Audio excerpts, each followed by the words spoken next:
La descente des charges est une méthode de calcul utilisée en génie civil pour déterminer les forces que les différents éléments structurels d'un bâtiment doivent supporter.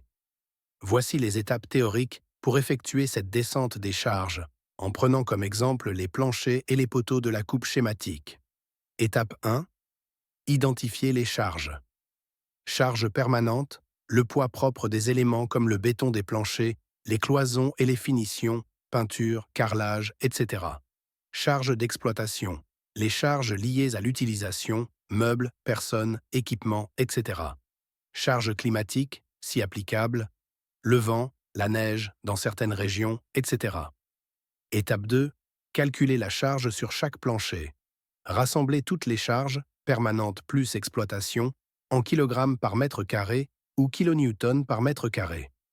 Multiplier par la surface du plancher pour obtenir la charge totale sur chaque niveau, x, surface times charge per square meter. Étape 3. Répartition des charges au poteau. Les charges totales calculées pour chaque plancher sont réparties sur les poteaux selon leur disposition. Si un plancher repose sur 4 poteaux, la charge totale est divisée par 4. Hypothèse simplifiée, à affiner selon le cas réel. Étape 4. Cumul des charges sur les poteaux. Additionnez les charges transmises par les planchers supérieurs au fur et à mesure que vous descendez dans le bâtiment. Exemple, le poteau au rez-de-chaussée supporte non seulement la charge du rez-de-chaussée, mais aussi celle des étages au-dessus. Étape 5. Calcul des réactions aux fondations. Une fois toutes les charges descendues jusqu'à la base du poteau, calculez les réactions au niveau des fondations. Assurez-vous que le sol peut supporter ces charges, vérification de la portance du sol. Étape 6. Vérification des contraintes.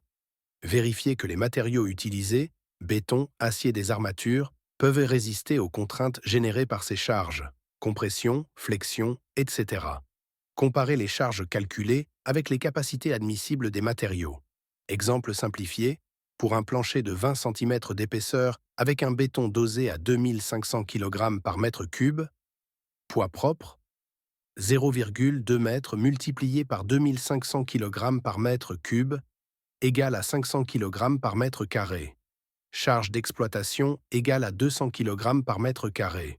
Charge totale, 500 plus 200 égale 700 kg par mètre carré.